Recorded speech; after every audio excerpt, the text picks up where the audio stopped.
Pemirsa, dalam beberapa hari terakhir ini hujan masih kerap turun di wilayah Jabodetabek, khususnya pada sore hingga malam hari. Padahal seharusnya sesuai dengan perkiraan BMKG, cuaca di Indonesia sudah masuk musim kemarau.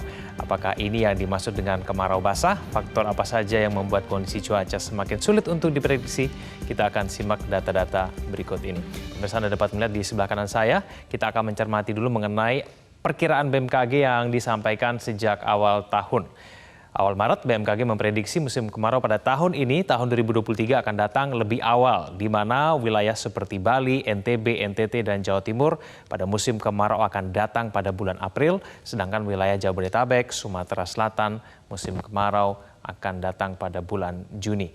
Tidak hanya itu, BMKG juga memperkirakan musim kemarau pada tahun ini akan berdurasi lebih panjang dan lebih kering. Oleh karena itu, BMKG mengingatkan kementerian lembaga, pemerintah daerah untuk lebih siap dan antisipatif terhadap hal ini. Kita akan informasi berikutnya, hal yang mendasari kemarau akan lebih kering dan lebih panjang ini dikarenakan semakin menguatnya intensitas El Nino dan Indian Ocean Dipole. Nah, dua fenomena ini terjadi bersamaan seperti di tahun 2019. El Nino adalah fenomena pemanasan suhu muka laut di atas kondisi normalnya yang terjadi di Samudra Pasifik bagian tengah. Nah, pemanasan ini meningkatkan potensi pertumbuhan awan di Samudra Pasifik Tengah dan mengurangi curah hujan di wilayah Indonesia. Nah, intinya El Nino ini memicu terjadinya kondisi kekeringan untuk wilayah Indonesia. El Nino berkebalikan ya dengan fenomena La Nina. Nah, dampak El Nino adalah ketiga hal ini yang bisa Anda lihat, adanya bencana kekeringan, curah hujan yang minim, dan karena kondisi yang sangat kering berpotensi memunculkan penyakit dan hama.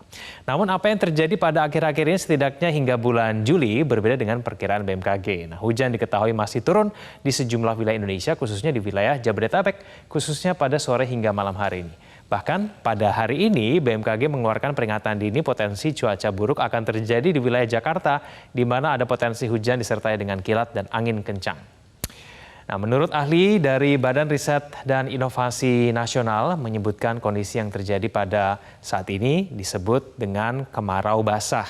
Kondisi kemarau basah ini sebetulnya pernah terjadi di Indonesia pada tahun 2010. Pada waktu itu terjadi hujan terus-menerus di Indonesia sepanjang tahun hingga kemudian akhirnya menyebabkan musim kemarau menjadi tidak jelas. Nah, menurut ahli BRIN, kondisi ini dipengaruhi oleh faktor angin monsun timur dan siklon tropis.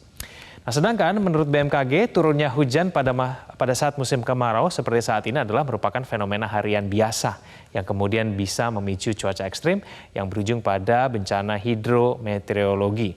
Nah, salah satu penyebab terjadinya anomali cuaca ini karena El Nino dan fenomena iklim global lainnya yang belum signifikan. Nah, selain itu adanya fenomena atmosfer Madden-Julian Oscillation atau MJO juga berperan. Fenomena ini terpantau ada di Samudra Hindia dan tidak berkontribusi terhadap proses pembentukan awan hujan di wilayah Indonesia.